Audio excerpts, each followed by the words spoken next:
Greetings and good afternoon.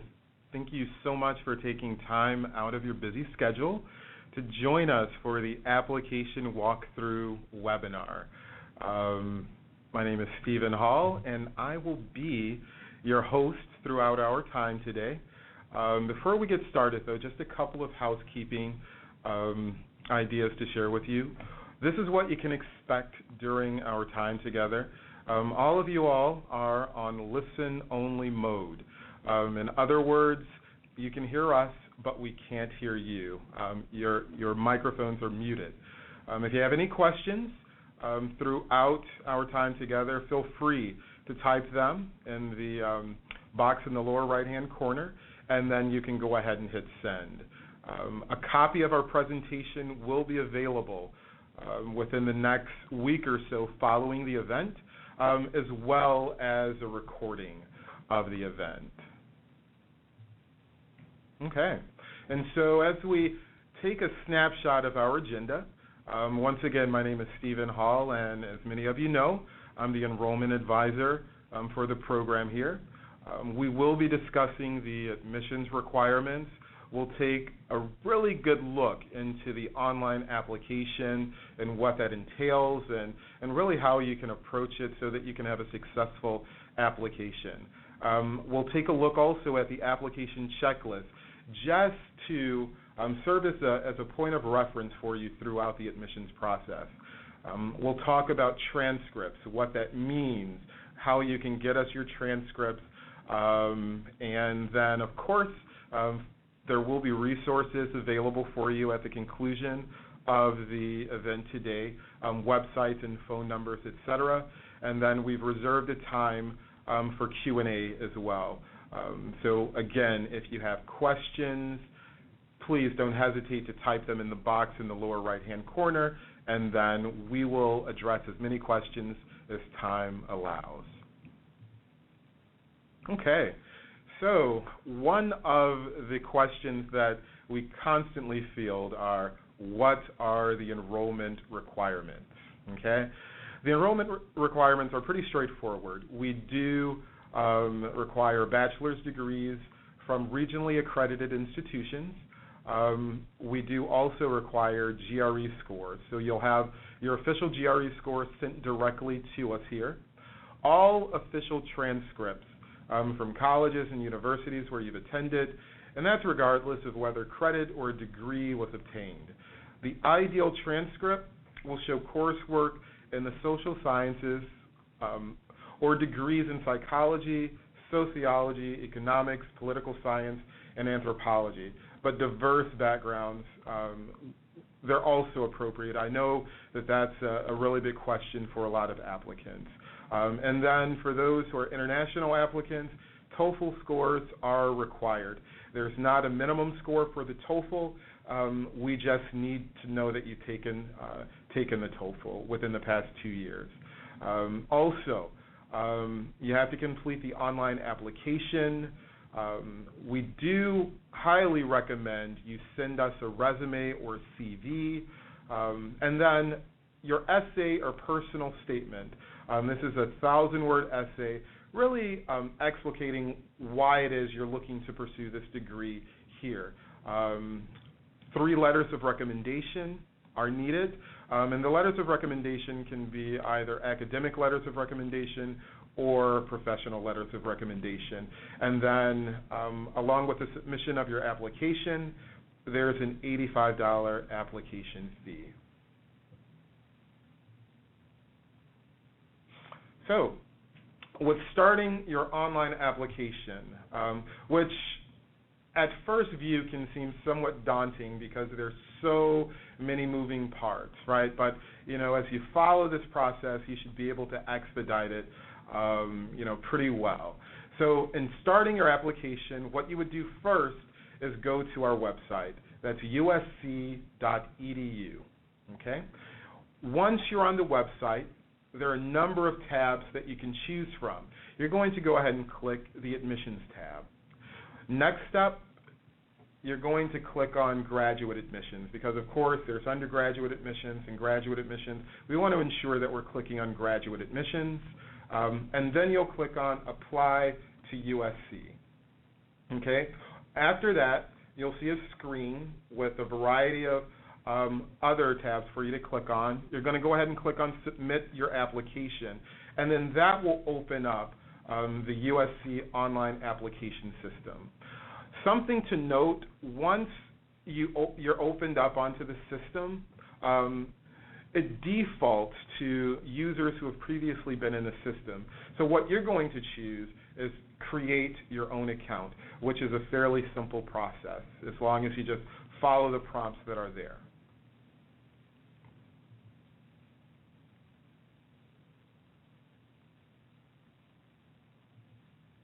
Okay, and so as you're on the actual online application, the first point of information that you're going to input is your biographical information, starting off with your name, and something that is important to mention here, again, as simple as this might sound, we're going to go ahead and have you put in your last name where it says last name, and then first name where it says first name. Some of you might laugh and say, well, that's obvious. It's not always as obvious, so I just want to encourage that you pay attention to those fields. Next is residency. That is, are you a U.S. citizen? Are you a permanent resident or an international student? So just click. Once you pull the drop box down, you'll choose the status which you are. Okay. Citizenship is kind of tied into residency. Next up is your Social Security number. If you're applying for financial aid, it's highly recommended that you input your Social Security number. That way the process can be more expedited. The next portion is your birth, and then birth date information, gender, and then marital status. On the next page, we're inputting our contact information. Okay. Some of you all are staying in a place that's not your permanent address, so you'll just go ahead and enter in your current address. If, for whatever reason, your current address isn't your permanent address, obviously you'll go ahead and input your permanent address, your phone number, as well as your email. Something that I would mention here with the email address, if for whatever reason you're currently utilizing an email address that's attached to your previous academic institution, if you have a Gmail address or Yahoo mail address, it would be preferable if you could enter in those email addresses, because for whatever reason, some of the schools have firewalls that prevent correspondence from our school. So now, it's the application information. The first tab is your opportunity to select the term that you'd like to apply for. Currently, we're accepting applications for fall still, as well as spring. So you would just choose fall or spring or whatever term you're most interested in. The next tab, it's the school or college, and we're the Dana and David Dornsife College of Letters, Arts, and Sciences. The program, it's Applied Psychology, and MS and Online. As many of you know, we do have a campus offering as well, and so just to avoid any type of confusion, you want to ensure that you are choosing the online portion. And then you're going to select what status you'll be in. For full-time students, you would choose full-time. For part-time, part-time. Just as a piece of information, full-time at the graduate level equates to 2 classes. And then finally, have you applied to USC before? If you have, you want to go ahead and notate when that was. And so next, some of you will be applying for financial aid. This page basically just entails that information. If you'll be applying for financial aid, if you have tuition reimbursement from employers, all of the prompts that are there, just follow them. And also for your information, we do have the FAFSA site, as well as our financial aid office number here, or the website. And I generally defer all financial aid questions to those parties. And so the exciting part, right, your academic background. Here you can input your undergraduate GPA as well as your graduate GPA. Some of you might have publications. You'll want to note that academic honors or other types of honors or scholarships that you've acquired in your academic tenure. You'll also want to note if you've ever been on academic probation. In addition, all of your high school information, and then, of course, all colleges and all universities where you've previously attended. Okay, and so I know a lot of applicants, have inquired about the GRE, and just to reiterate, again, the GRE, it is required, and so this is the page where you will enter all of your GRE information. So if you've already taken the exam, you would enter your test date as well as the scores. For those of you who have not yet taken the exam, our school code is 4852. We want to ensure that we go ahead and input that code. And incidentally, just as a point of knowledge for you, there are a couple of ways that you can take the GRE. You can take the GRE via the computer system. There's a computerized test, but there's also the paper exam. We highly recommend that you do the computerized test, because by taking the computerized GRE, the time that we receive the result is significantly quicker than if you would take the exam via paper.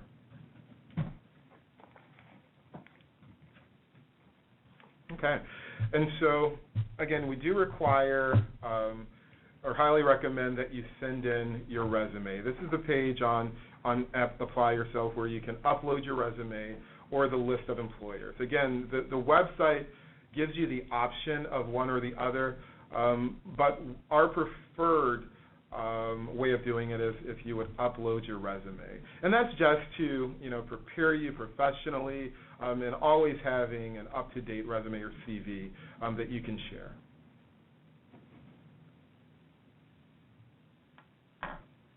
And so as we progress to the next page on Apply Yourself, this is where you're going to input answers to additional questions. So, for example, are one of your family members, rather, USC alum? Are you currently employed by USC?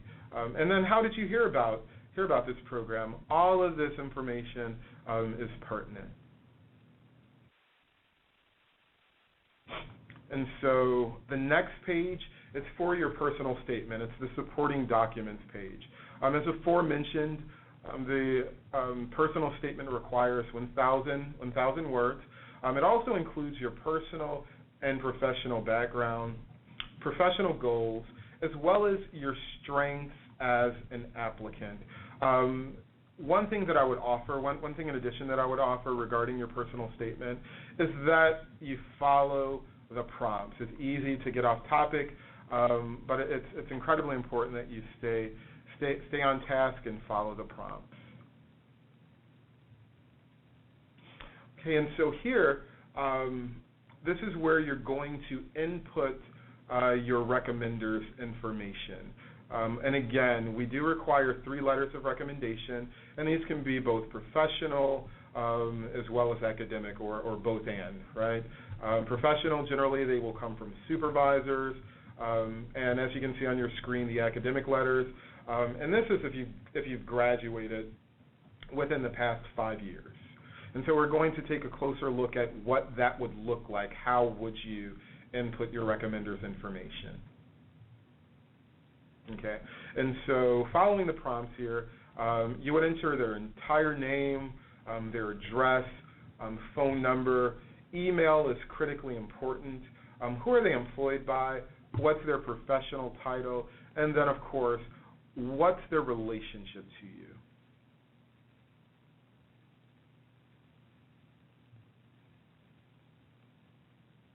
Okay. And so as you've moved towards the end of the online application and you're prepared to submit, the Apply Yourself website will notify you of any areas that are incomplete. These areas will be highlighted in red. Of course, the areas that are highlighted in red, you would just go to them and then ensure that you've completed those sections so that you can successfully submit your application. And so with the checklist, the application checklist, which is a wonderful tool, and many of you have already received via email a PDF of the checklist, but the checklist, again, it's a tool to keep you on task, to ensure that you've submitted everything that needs to be submitted. As you'll notice, the first section is really the parts of the checklist that are facilitated on the Apply Yourself website. So again, your application, you've uploaded your resume, you've uploaded your personal statement, and then you submitted the application with the $85 application fee, and you submitted it. For some, you might, for whatever reason, want to improve upon your statement of purpose. And if that is the case, so, for a final draft, for example, you can send me directly a PDF of your personal statement. If your letters of recommendation have not been uploaded, you can also feel free to have your recommenders send the recommendation letters via PDF to me. And then your official transcripts from all the colleges and universities, those will be forwarded to our online processing center. Your GRE scores are going to be electronically sent to us. And then, of course, this is on your own. You'd be completing your financial aid forms. But, again, if you have questions regarding financial aid, you do have the information to our financial aid office. Okay, and so you'll notice on your screen where to send your transcripts, or where to have your previous institutions or current institutions send the transcripts. Those are to my attention at the USC Central Processing Office. That's in Elk Grove Village, Illinois. It's really sometimes easy to overlook this, as we found in the past, where transcripts have been sent to graduate admissions in LA. I would just encourage you to have them sent to the site in Illinois, so that way that can, again, help to expedite the process, because if you send them to another address, significant delays really can occur. As I mentioned at the top of the webinar, here are some resources for you. We'll leave them on the screen for a moment. But again, the application form, how you can actually get to the online application, the FAFSA website, which is from the Department of Education. Many of you, I'm sure, recall this from your undergraduate days. Again, if you have questions specifically related to financial aid, the phone number is there, 213-740-1111, and that's option 2. The website is also provided as well. And then for those who have not yet taken the GRE or who are unfamiliar with the GRE, this is the website. It's administered by ETS, Educational Testing Services. And once again, and this is a critical point for you to note, the GRE test score is 4852.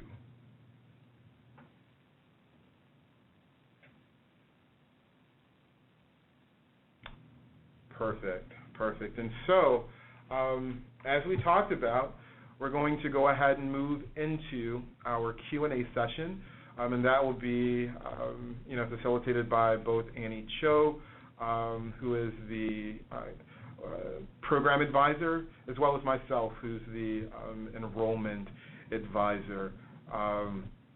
And the first question is, I'm a Canadian citizen and currently attending UC Berkeley. I don't have a social security number, so is it okay if I don't fill out that section? Hi. Can everyone hear me? Yes, we can hear you, Annie. This is Annie. Yes. That's the answer to the question. Very simple, yes. Perfect answer. And so the next question, is there any way the GRE test score requirement can get waived? At this point, no. And so another question, when transcripts are sent electronically, do we need to be concerned about any particular address? Yes. If you have your transcripts sent electronically, typically they come through eScript, you can utilize my email address. And at the conclusion of the webinar, my address will be there. If we've talked already, I'm sure you have my email address. But yeah, you definitely want to have them sent to me. And so next question, what is the deadline for the spring start date and when does it begin? Great question. At present, we do not have a deadline for spring. However, judging from last year, just as a frame of reference, it would be a good idea to have your materials in at least by the end of October. But something that's really nice about our program, say as opposed to other programs, is that we will review all of your application materials once they're submitted in their entirety prior to the deadline, and decisions can actually be rendered prior to the deadline as well. So if you are interested in spring, then I would highly recommend that you start the process. Next question, can letters of recommendation be mailed in as opposed to emailed in? Indeed. In fact, we've actually had recommenders who feel a little more comfortable sending their letters of recommendation via mail. You can have those sent to the same location that you are having your transcripts sent, and that's to the processing center in Illinois. Great question, though. Next question. Can you give an estimate of the cost of the program for the student? For sure. With regards to tuition is $1,602 per credit. There's 34 credits in sum, so for tuition you're looking at $54,468. There are a lot of great questions. So the next question, I'm still a junior at ASU. Should I wait till I graduate to apply? Annie, what do you think of that? I would say no and wait till your senior year to apply. Perfect. Okay. Perfect. Okay, and so as an overseas applicant, should I complete a GRE or a TOEFL online? I would actually defer you to the companies who actually administer those exams. I am not sure, however, that the GRE can solely be taken online outside of having a proctor present.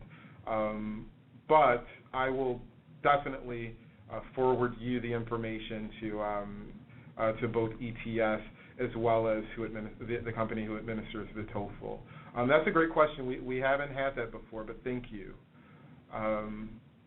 Next question. Is there a minimum undergraduate GPA that the school requires for admission? The simple answer, I'm sorry, Annie, go ahead. I can go ahead and answer that. There is no minimum, but we prefer to have a GPA of 3.0 and above. Great. Thank you, Annie. And so, next question, what is the average GRE score for accepted applicants? I won't necessarily speak to the average, but what I will offer is that the minimum GRE score, it's a 297. which equates to a 144 on the quantitative portion and 153 on the verbal portion. So 297 is the minimum. Along with that, the admissions committee, they take a very holistic and comprehensive approach to assessing all of the admissions materials. So whereas the GRE is certainly a factor, it's not the factor. But you want to keep in mind, though, at least 297. Next question. I'm glad we have so many engaged participants. I've not yet taken the GRE, though I have graduated with my undergrad. Should I begin my application before taking the GRE or wait until my scores will be published? I would recommend, if you feel as though this is a program that you're really interested in, then yeah, you can begin the application process. However, if you're thinking spring, then I would definitely schedule a GRE test date. But by all means, start the application process.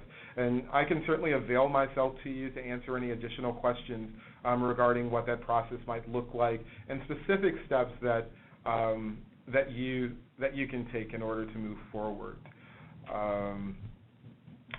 Let's see here. So the next question, with the GRE score, once again, the minimum is a 297. Which is about the 50th percentile. Okay, and so when is the spring start date?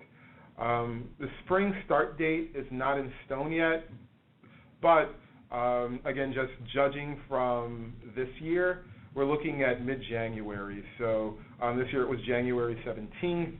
It's likely that it will be around the same time in 2015.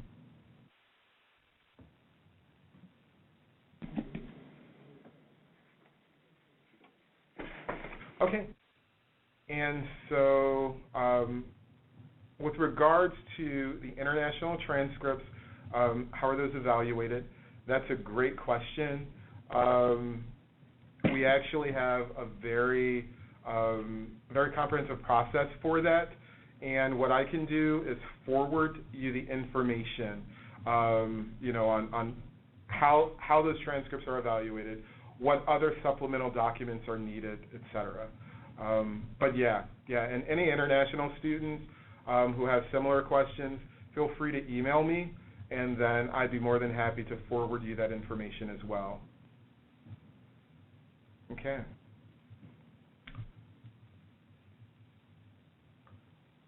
Next question.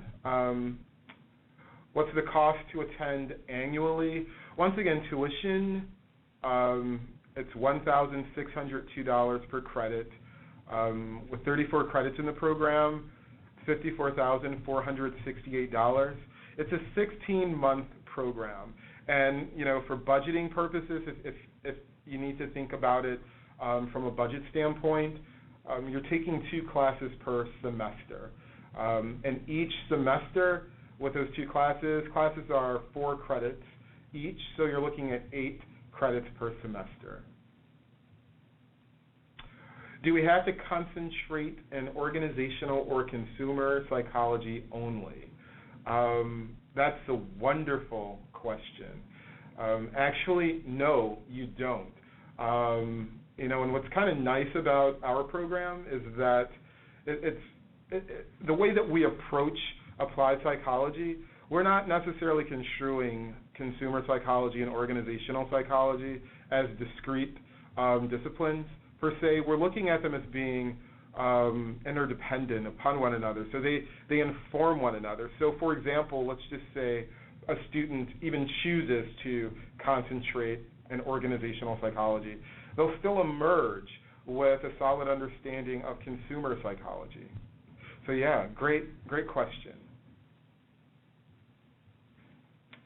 Next question, does the admissions committee consider work experience? I've been out of college for a long time, but have many years of professional experience. Annie, what are your thoughts? Yes, and that's actually a crucial point in our application process, and we do consider that during the what is it? Sorry, my mind just went blank for a second. But yes, it's very important, and we do consider that, and to have and actually the resume is required as a part of the application. So I hope that answers your question. Sorry, my mind just went blank for a second. Great. Well, thank you, Annie. That's a great question because, you know, as many of you are experiencing yourself, I mean, you're working professionals, and online program rather, you know, historically appeals to those who have been away from the classroom for a little bit of time. So great question. I'm sure a lot of participants were probably thinking the same thing. So yeah. Next question. How long will the application process take? That actually varies. You know, because, you know, with every applicant has a different situation, a unique situation. I've worked with some applicants who've gotten everything done within like 2 or 3 weeks. For others, that might not be realistic. You know, I think that there are a lot of factors to consider. For example, your recommenders. You know, you're working on their schedules. So, you know, they might take a shorter period of time or they might take a longer period of time. It just depends on them. The GRE is another piece that kind of determines how long the process can take. So, you know, if you schedule your GRE sooner rather than later, then certainly the admissions process can move a little bit more quickly. However, if you forego scheduling your GRE, then that can unfortunately take a little bit longer. So yeah, great question though. Next question, is the application fee due before you fill out the application or after? You can actually start the application prior to the fee. So yeah, you don't have to have the fee prior to starting. Next question, going back to the recommendations, do we need to supply the submission information to our chosen recommenders, or will they receive the info via email once names and information are submitted through the online application? Great question. So once you input the information within inside of the appropriate section and you submit it, automated emails are sent to your recommenders with a link that they can reply back to, providing your letter of recommendation. But yeah, great question. Next question. On the actual degree, will the word online be present, or will it just be Master of Science in Applied Psychology? It will be the latter, a Master of Science in Applied Psychology. And just as a point of note here, we don't make a differentiation between our online program vis-a-vis our campus program. The curricula is generally the same. So yeah, I know that's a concern for many. You know, is there a difference? How will it be viewed professionally, et cetera? So yeah, the difference is not there. And again, your degree will read Master of Science in Applied Psychology. Next question. Can a lot of work or research experience compensate for a low GPA?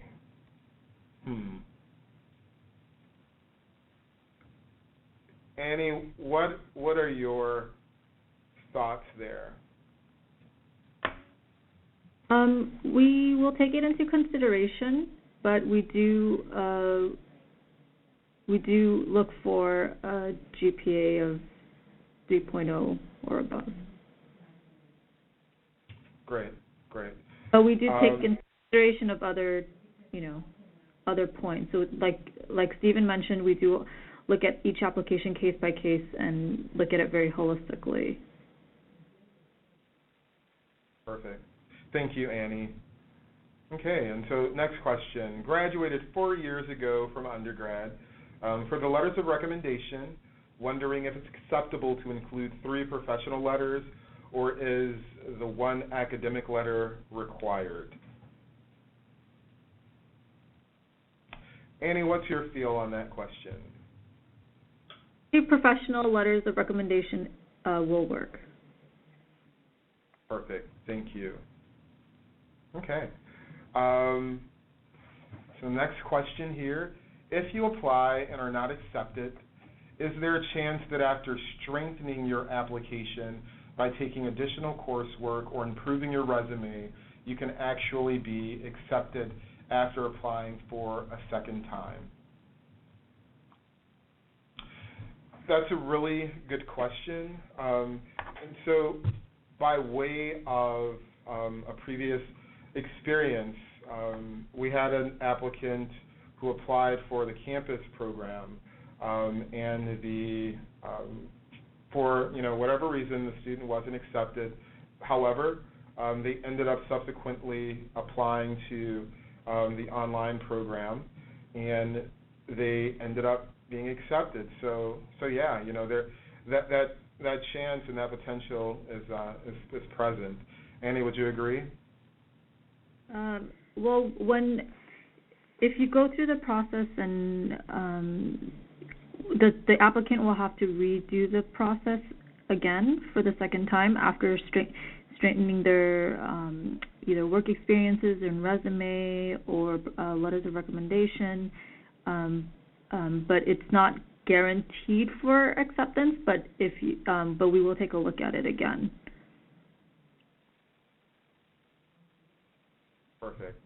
Perfect. Thank you. Okay. And so the next question,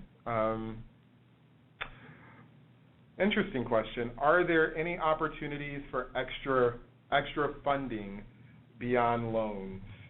For the online program, we do not have any institutional-based scholarships or assistantships or fellowships or anything like that. If there are opportunities out there, they would be outside of the university's purview. But really good question.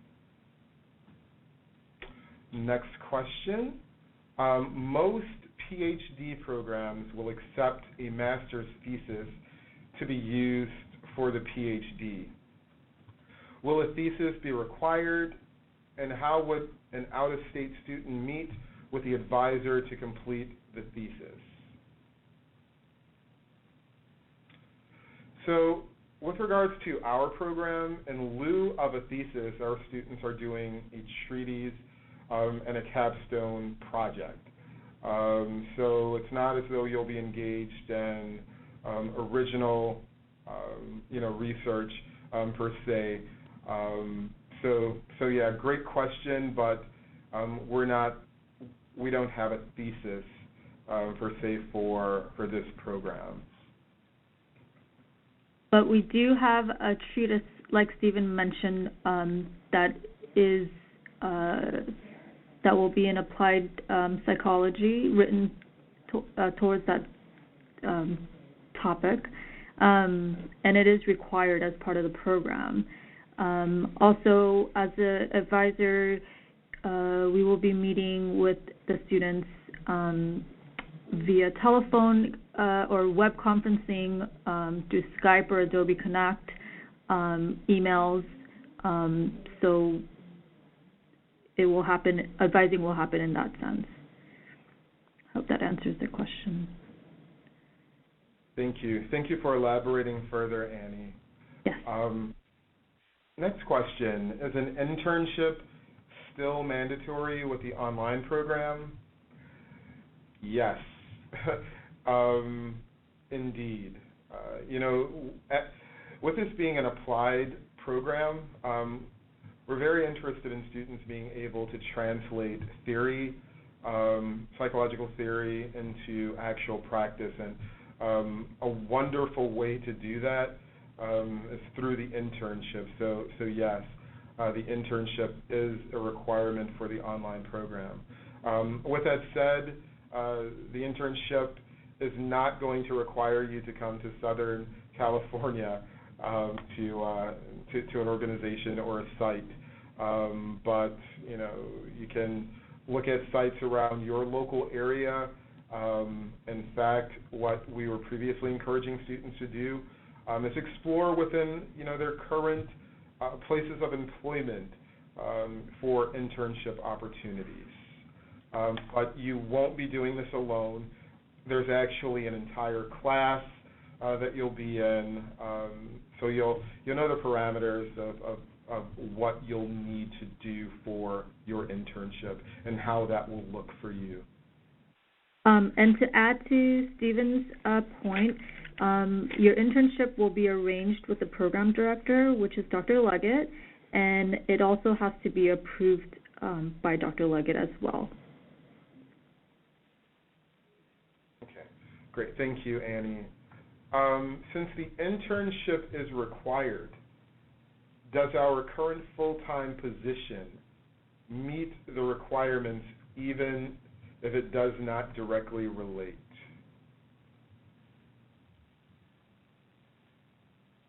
Can you repeat that? Oh, sorry, go ahead. Sure. So the question was, since the internship is required, does our current full-time position meet the requirements even if it does not directly relate? Unfortunately, no. But as I mentioned before, your internship, we will be guiding you through that process and also advising you. The internship actually cannot be a paid employment, but it will be arranged with Dr. Leggett as well and also be approved by her. But we will provide a lot of guidance for your internship. Very good. Thank you. Thank you. Next question, does the admissions committee take a look at additional coursework taken after graduation? For example, if I was a business major with a lower GPA, but have increased that GPA by excelling in social sciences classes post-graduation, will those classes be taken into consideration, or is it only the undergraduate work that's taken into account? We look at everything as a whole. So we take into consideration of all courses taken. Okay, perfect. Thank you. Thank you. Is the internship a full-time or part-time position? If part-time, what hour requirements need to be met? The hour requirement, I'm sorry, go ahead, Annie. Sorry, go ahead. No, I was going to say that the hour requirements are 240 contact hours. Yes, that's correct. And it is part-time.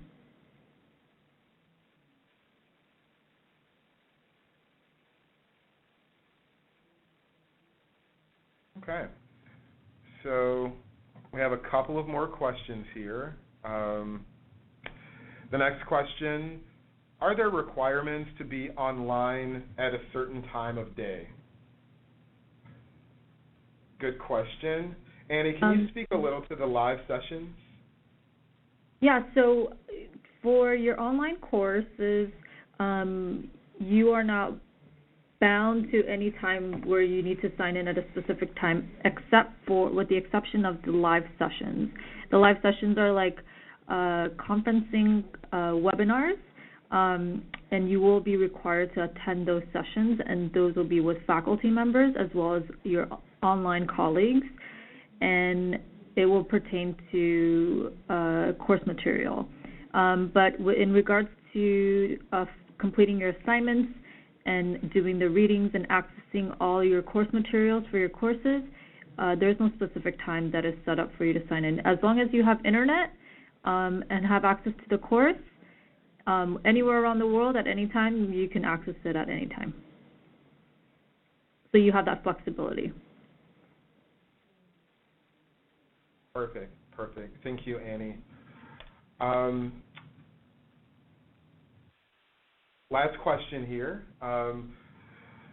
Does the 240 hours for the internship start when courses begin or at a designated date? So basically, I guess what's being asked is when are the hours being recorded for the internship? And the answer is when the internship commences. Right, Annie? And yeah, the internship hours will begin as soon as your internship has been approved by Dr. Leggett. And then after, it commences, so after you have to complete your 240 hours. Okay, perfect. Thank you. Wow, we had a lot of really, really great questions. On your screen, you see my contact information. Please, if you have additional questions, which typically happens once we hang up, questions pop up, don't hesitate to give me a call, or you can send me an email, and I will get back with you. We really appreciate you taking time out of your busy schedule and sharing it with us. For many of you, this is during your lunch break, so thank you. Thank you so much for your time. Once again, we are accepting applications for fall. The deadline is August 5th. Ideally, if you could get everything in by August 1st, that would be great, but you do have until the 5th. For those who are thinking spring, I highly recommend you start the application process as soon as possible. And if you have questions about that, again, don't hesitate to reach out to me. Once again, thank you, and have an amazing day.